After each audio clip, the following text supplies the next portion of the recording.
Yay! What's Here. up? Hey, y'all. Everybody, and welcome to this impromptu live video with Totally Naked. Yes. If this is your first time ever catching one of our live broadcasts, let me tell you who we are. Totally Naked, we are here, and our mission is to transform and uplift the kingdom of God by Oh, tackling everyday issues with Christian solutions. I am your girl, Dominique, and I have my beautiful co-host, April Tilly, and Hey. my brother, Jax. what's Woo! up? Well, it's not nobody on this live yet, after we had to get the intro out the way, the preliminals, if that's how you say that. Ain't nobody on this live yet.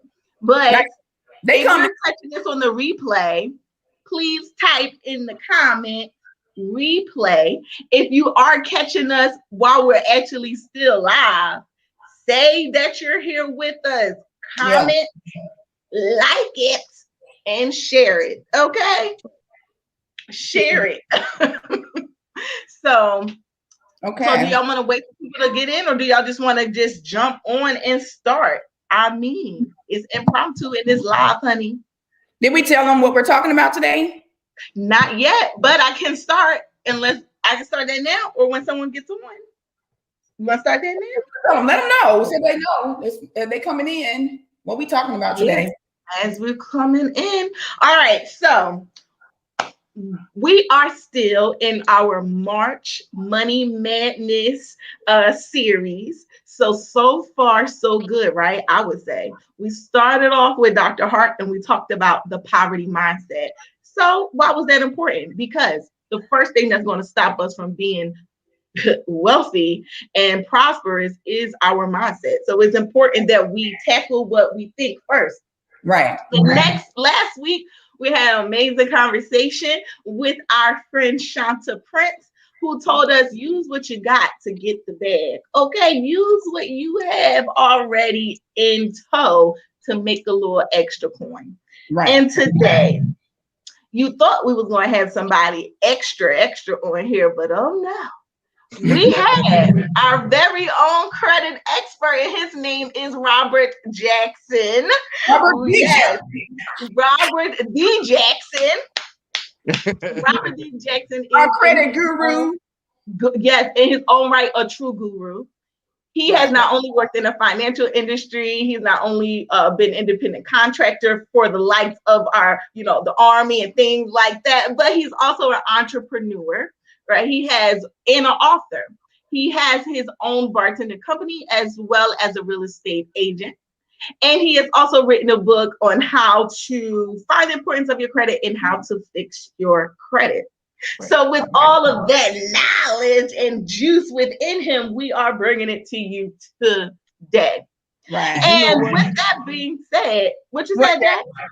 No, I was just going to say, you know what? It's like until you hear somebody say all this stuff, it's like, okay, I kind of did something, I guess. You know what I mean? Yes, you have done something. And that something is very important. Why is it important? Right. Well, let's take it to the word of God because that's how we do everything around here. So the word of God in Luke chapter 14, verse 28, it says, and I'm reading from the New International Translation. Well, actually, let me read what's on the screen. For which of you intending to build a tower sitteth not down first and counteth the cost, whether he have sufficient to finish it? Right. Another translation says, but don't begin, and this is the New Living Translation, but don't begin until you count the cost. For who would begin construction of a building without first calculating the cost to see if there is enough money to finish it? Right.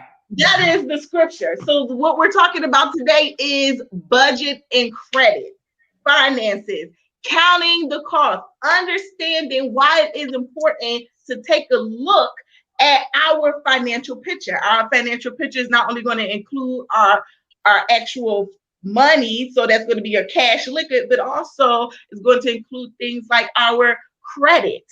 And that leads us into our first question. Brother Jax.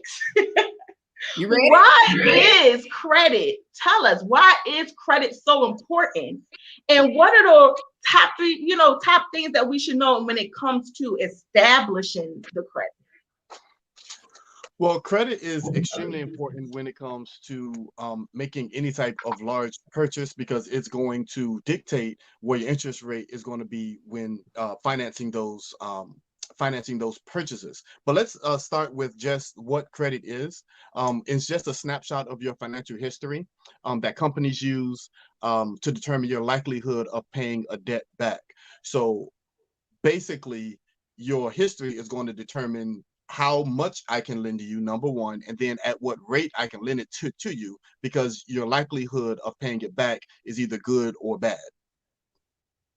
Now, as far as some hot topics or some key things that you need to know as far as understanding your credit, the number one thing is you need to check the accuracy of your credit report.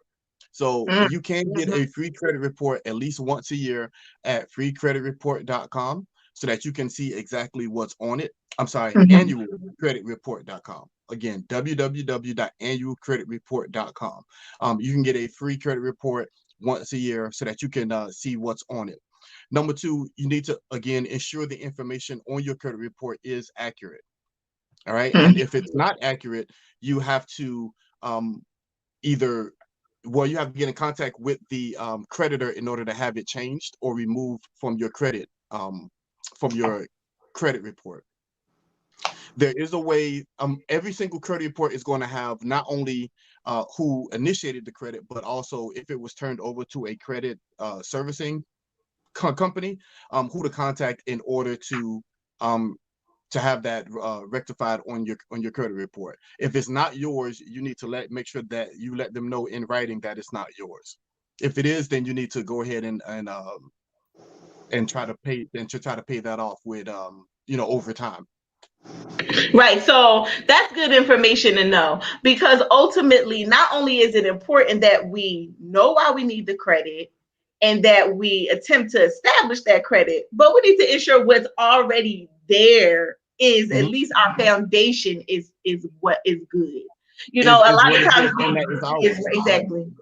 And that's key to know, because I know for me in my situation is that my foundation in terms of my credit wasn't good. I did not take care of my credit. When I did actually find out what credit really meant to my livelihood, it wasn't until after college, and it wasn't until I already made so many bad financial decisions in terms of not paying bills on time or not caring, or I was in college, I had a job, I didn't have a job, it was like hit and miss during that time of my life. And I know I ain't the only person who's right, done that. Right. And not only that, as soon as I left school, my student loans, after that grace, and you defer as many times as you can defer, okay, because that's not lifelong, it's not a lifetime deferment plan, right? They cut you off at a certain point. Even in that, I did not say, okay, maybe I should pay and not hurt my credit. Right. So, it gets that way. It definitely gets that way. Yes.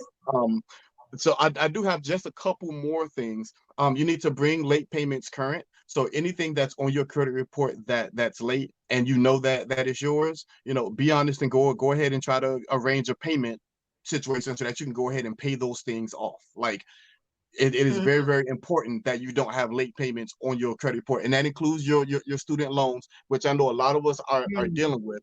But that's a whole nother topic in itself for a whole other show, because there's a whole situation that goes along with that I don't think we as a people need to get into. But again, we'll talk about that at a whole other but time. it is important that if you do at least have the debt, though, we have to face it. We have to get a plan in place. Yes. Right. I think that's important. So we cannot be a people that when you see creditors calling, avoid the call or tell them I ain't got it. That's not facing your finances. You have to make sure that you can work out a plan. And the good thing about it is, I'm glad we're talking about this. A good thing about it is a lot of companies are willing to negotiate what you owe if you actually talk to them and work out a payment plan. So say you ran up a credit card for, you know, 5,000 and you're not paying on it, and you know, some time is going by, like a year or so is reporting negatively. They may be willing to settle for you at 50% on the dollar if you pay it off. And not, you don't have to pay back the whole 5,000. You can pay off 25,500 and it's completely paid off. But Now, those type of negotiation tactics, you have to actually speak to them in order for that to happen. Does that make sense? right. I was going to ask Jack, like, do you think, is it that you have to have, like, when they are making those negotiations, are they saying that you got to pay the entire 50% off right then, or will they make some arrangements for that 50% as long as you're saying that you will help? That's a good question. The company would rather receive something than nothing. So you can actually negotiate that as well. You can let them know, okay, I can pay you back the 2,500, but I can do that at $100 a week until we get to it, or, you know, $300 a week until we get there. Those type of things you have to make sure that you you converse with them about, and you have them email you some things in writing saying that that's what it is. Make sure that before you make your payment. Before you make your payment, absolutely, because the company would rather get back something rather than nothing. Good question. The next thing is keep your credit card balances below 50%. Now, this is a tricky one, because when you keep your credit card, so what that means, if you have a credit limit of $1,000, it needs to be below 500 in order for it not to count negatively on your credit report. I thought it was 30%. It's not 30. I'm getting there. I'm sorry. getting there. So it's below 50. So it's below 50 for it not to count negatively, right? But something they don't tell you, that if it's below 10%, then it counts positively toward your credit report. Does that make sense? So if you're below 50, it just won't count negatively. If you're below 10, it'll be positive. Okay. Then it counts positively toward your credit report. Right. So what about the 30%? Right. And I think it's interesting because these are things that I could be transparent that I was not privy to, or I didn't know either. And so my very first credit card, I actually like maxed out on that thing. It was like $300 for like Bath and Body Works or something like that as a teenager, or like 20-year-old. And I was like, oh, I'm getting that cucumber melon. I was getting all that stuff over there at that store, and, you know, maxed out on it because I didn't understand it. And so that was like my only time really having a credit card for a very long time. And so I messed around, and I was still able to have some type of credit, but then that darn thing just totally like took a slippery slope down into the abyss of 500s, you know, and stuff like that. But when I sat down and I eventually, like in my 30s, sat down and talked with someone about credit, I found out that, you know, the credit cards, like, you need to have them, I was told 30%. And so if you have a credit card at $1,000, you finally get a credit card and it's $1,000, then, you know, you shouldn't like go above $200 or $300 with your spending. And I think that, you know, without me not knowing that information, I would have been spending, you know, and continuing to rack up, you know, expenses on the credit card, and then end up in a situation where my credit was negatively impacted. But once I found that information out and staying below that, and I just was using the credit card to build my credit, I started to see my credit score moving from the 520, then moving to the 540, and then, you know, to a point now where you can I was able to call my creditors, which is through my bank, and say, okay, you know, my credit score has improved. And I think that's important to do too. My credit score has improved. Can I get an extension on my credit? And, you know, and I did that maybe 6 months to a year. Once I got the extension on my credit, then I was able to move from the 1,000 to 1,500. So then that brought my utilization down more. And that's another way of being able to build your get that utilization where it's under 50 or it's under the 30, and it's the 10. Right. But the thing is, you have got to have the restraint to not utilize that additional credit once they increase your limit. So that's the caveat to that, is a lot of people just don't have the restraint to not spend when it's available to them. Great scenario though, and we've all been in this situation. None of us are perfect. I know I was in college and had all type of situations going on, and all of a sudden you need to make a trip or need to do this, or hey, I need gas, so I'm gonna go ahead and do this, and you'll put this on the card, and all of a sudden that happens over and over and over and over and over and over and over and over again, and all of a sudden you in thousands of dollars of debt on credit cards for doing just silly things. The next thing is open new accounts only as needed. So this is something that I have been guilty of, with just opening up new accounts, take advantage of whatever savings, and then not using the account anymore. But you should only be opening up accounts that you need, and not just have a bunch of accounts opened up. And then the last thing is pay off debt rather than moving it around. So I know a lot of us, we used to call it robbing Peter to pay Paul, where you're paying off credit cards with other types of credit, or paying this credit with that credit, and that's just moving credit around, and the interest rates are eventually going to go ahead and hit that. So we need to make sure that we're actually paying it off, and not just moving credit to credit. Yeah, you brought up a good point, Jack. You said, "Oh, I'm sorry, A." No, you're okay. He just talked about the interest rates. I think that's one of those issues with credit that goes unknown unless somebody tells you about it. Like, I didn't know how much more I was paying monthly for things. Like, you got two people on the same street, same house, same layout. I'm paying $1,500 for my mortgage per se, right? And this person next to me is paying $700. Same house. Right. Okay. And so, like, when I realized that the interest rates, when you get a different interest rate based on your credit, then I'm paying essentially more for something that somebody else is paying less for. And what now?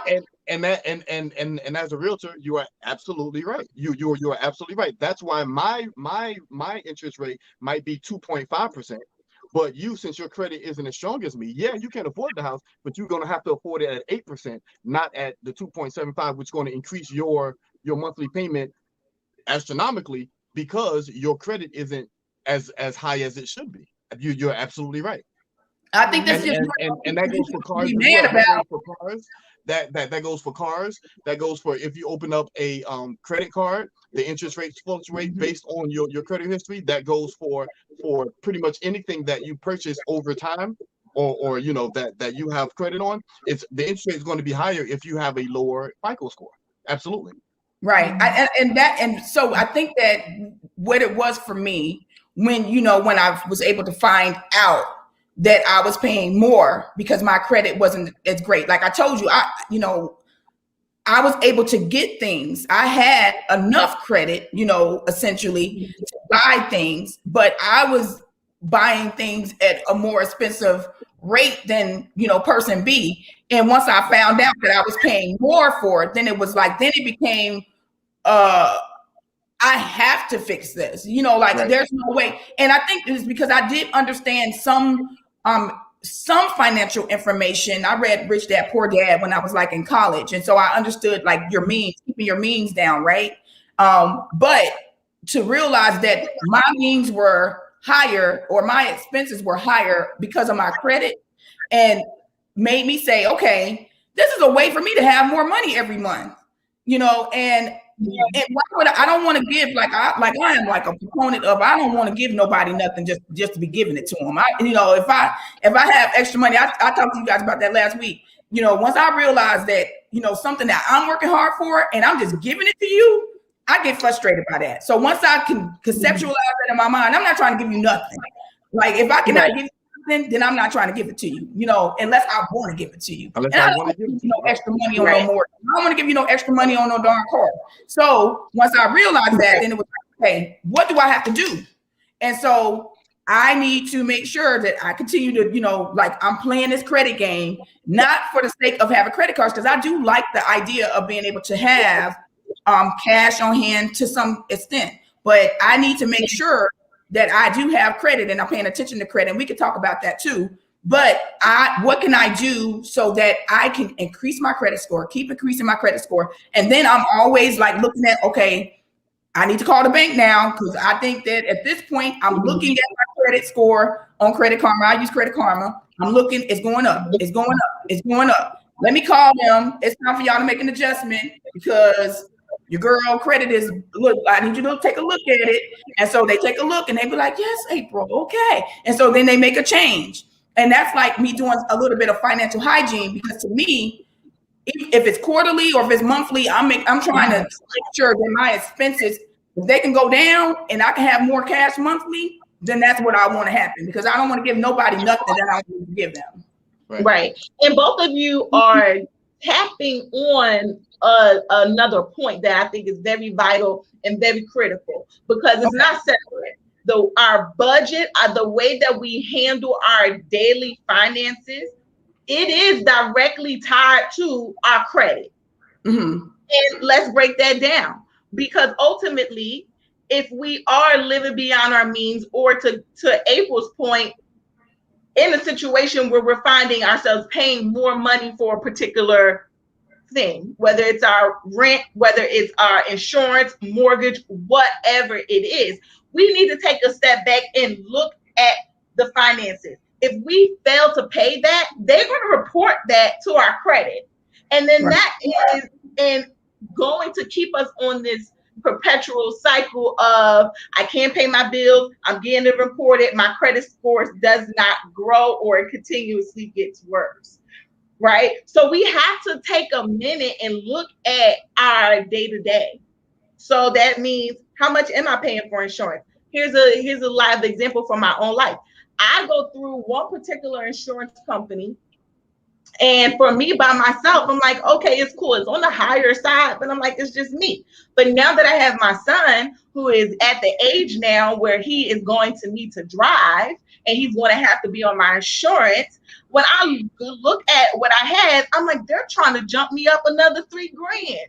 So now, if I was not looking at my finances and just saying, okay, whatever, I can just handle the increase. No, even if I can handle the increase, let me really take a look back and say, what else am I losing? What else do I need to cancel to make up for this money? Or am I going to be cutting myself short on the paying myself first aspect? Am I not going to be able to pay myself first if I take on this additional bill? Yes, the money is there, but I leave myself out in the end. These are all different things we find out or discover when we actually take the time to look over our expenses. And our expenses are more than our bills. It's more than our fixed bills. That's going to be the expense to get your hair done. It's going to be an expense to get your nails done. That's your clothes expense. That's your Jordan expense. That's your subscriptions expenses. That's your Mac. That's your whatever, expenses. Everything that costs something, and it costs you that same thing on a consistent basis, like a monthly basis, you need to count that as an expense. Right. So correct.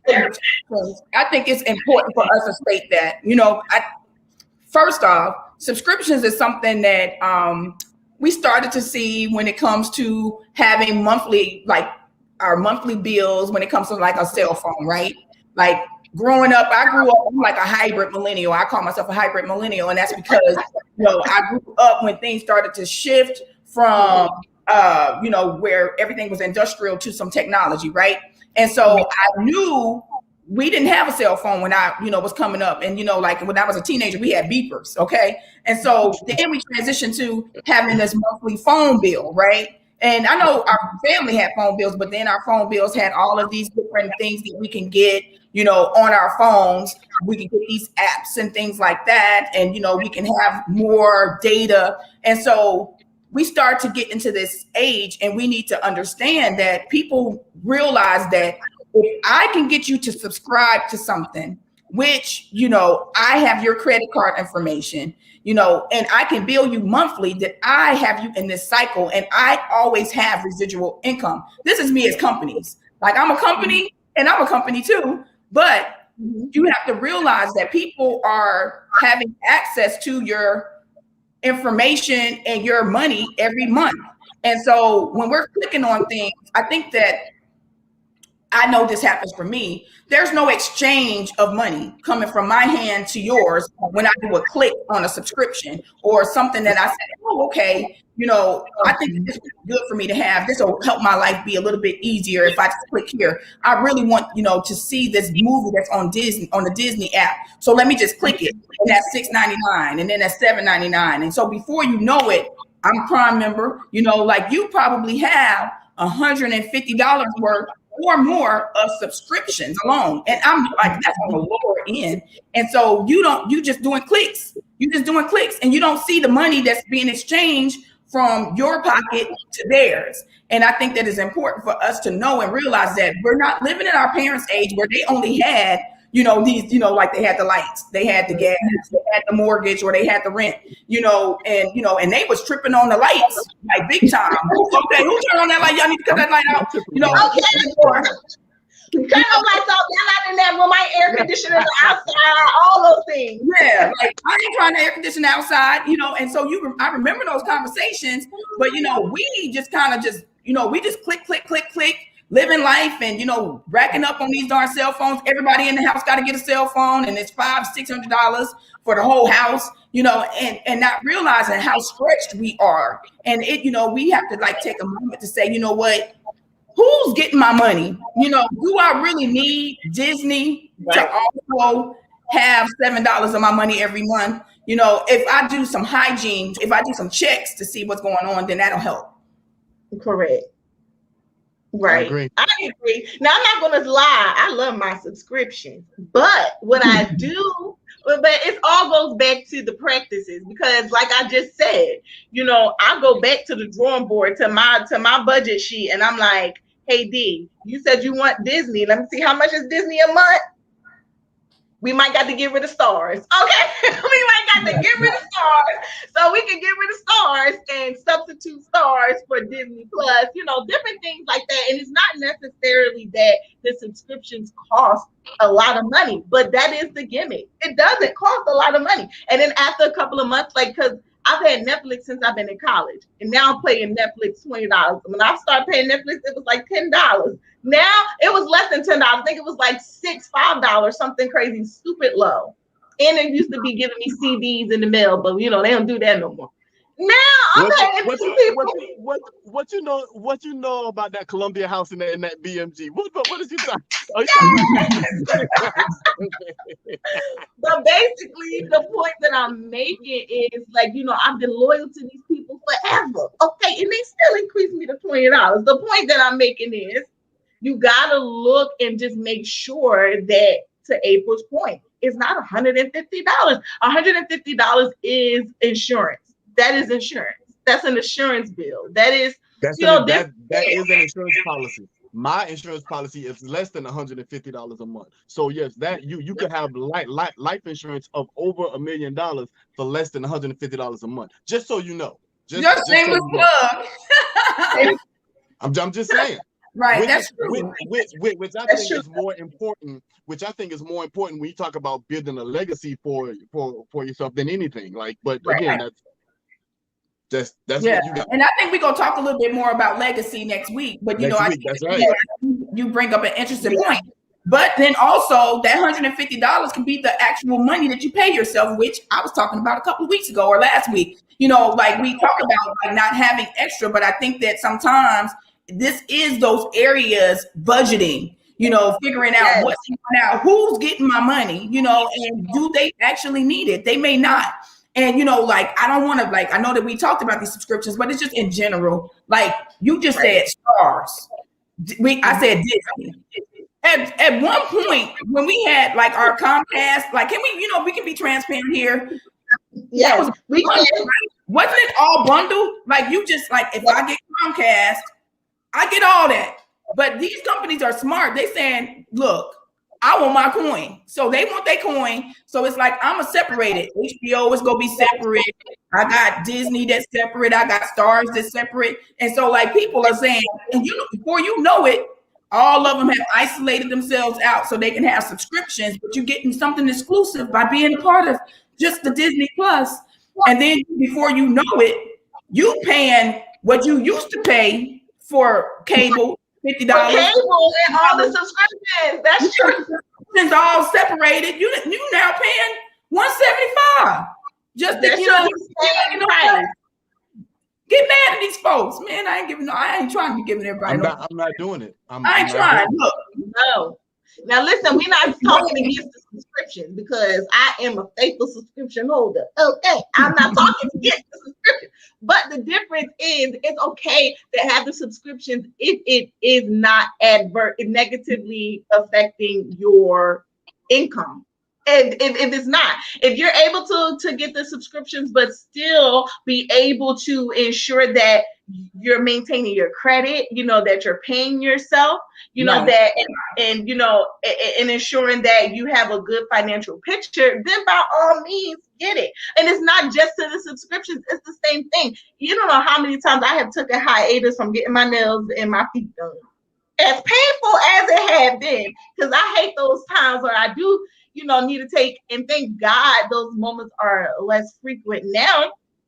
But listen, I will quickly stop going to the nail salon. I will quickly stop going to the hair, to my stylist. She ain't got to cut this little bush. I'll let this little bush get a little bigger, if necessary, but you don't know what you need to sacrifice, or if you even can add more if you're not looking at your finances, if you're not doing the financial hygiene, creating a budget, stuff like that. So we're saying all this to just reiterate again, guys.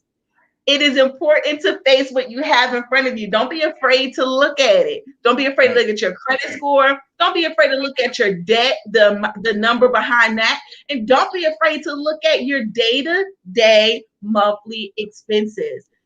The Bible tells us, like we said, in Luke, that why would you try to do anything? Why would you try to plan a trip? Why would you try to get a home? Why would you try to start your own business if you have not counted the cost first? If you had not ensured that there was enough resources to get that done? It doesn't make sense. So we have to make it make sense, and God loves us so much that he's helping us make it make sense. So step one, count the cost. Okay. Right. So we're going to do our takeaways, or yes, we're going to get into the takeaways. So if you're in here, please say, hey, let us know. If you catch this on a replay, please say replay and tell us what's your favorite part of what we're talking about here. Like we said, we're talking about your credit, and we're talking about your expenses, your day-to-day monthly finances, how they are connected and how they are vital to your growth. And so just to start off with these takeaways. Yeah, we're going to face, I think, Jax, you got that one. Yeah. Yes, you need to make sure that you face your debt. That means looking at your credit report, looking to make sure that what's on there is true and accurate, and actually having a conversation around how can I get through this? How can I pay this off? How can I make this a better situation for my credit, for my credit, for my FICO score? So just make sure that you actually know what's going on, that you face it, and that you hit it hard in order to get the things that you want. It's just really, really important, because I hate to see my people paying more for things that they really don't have to. Right. Absolutely. So get you a budget. That is so Dominique. Not get a budget. Get you a budget. Okay. You should. Our second takeaway for you guys is to truly create a budget, come up with a budget. I know that word seems like a cuss word to our spirit sometimes. We don't want no restriction. We shy away from anything that's like, you better tell me what to do with my money, okay? But we have to discipline ourselves. We have to know what's coming in. We got to count the cost so we can have the proper resources to see our goals and dreams to fruition. Right. So get a budget. Jax. Oh, we're going back to me? Okay. Check Yeah. your credit. So it goes back to making sure that you actually are pulling your credit. Again, annualcreditreport.com. See what's Mhm. on it. Check it. Make sure that if you have the capability of fixing it, that you do that as soon as possible. Because the longer things are on your credit, the more negatively it's going to negatively affect what your FICO score is. So make sure you hit that thing on the head. Check your credit. Make sure what's there is there, and fix Yes. what you can. All right. Yes. Okay. And lastly, we're going to do our financial hygiene checks. I think that's how you spell Yes. hygiene. All right. And so, look, we'll pull it up on spell check later. But Bear with us, okay? you want to do, and in this financial hygiene check, I do this, and I feel like it's helpful.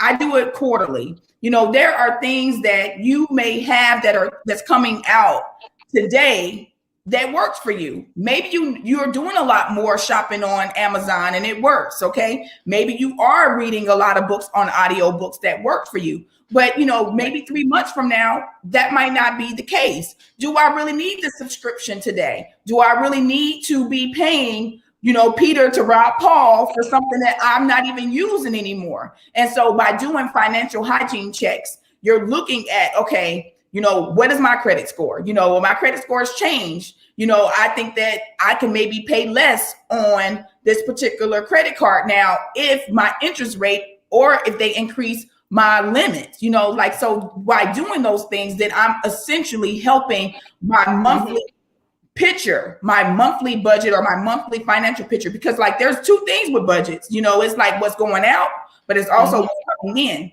And so if I'm able to I'm bringing in stuff, but I'm giving it all to everybody else, then, I need to figure out a way so I could keep a little bit more of that. So my monthly budget is, more sound, and I could use that. I could put that in savings. I could put that into, maybe I'm doing some investing. Maybe I do want to get a house, eventually. And, and the thing that's keeping me from getting the house is me having a good down payment. Doing financial hygiene checks quarterly. It could be monthly. You know what? I don't really need this today. So then I'm saying to myself, I care about what's coming out. I'm not giving it to everybody. And so not everybody don't need to have access to my wallet. And I think that's important to state or to overstate. And so I agree. Some ways to increase, your monthly budget. Absolutely. Yep. Absolutely. Well, guys, you heard it here with us first. Face your debt, get you a budget. Okay.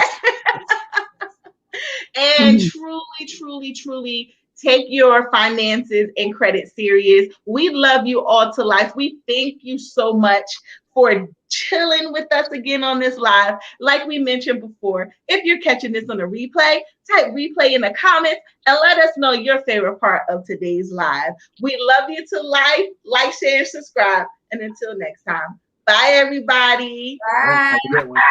Bye.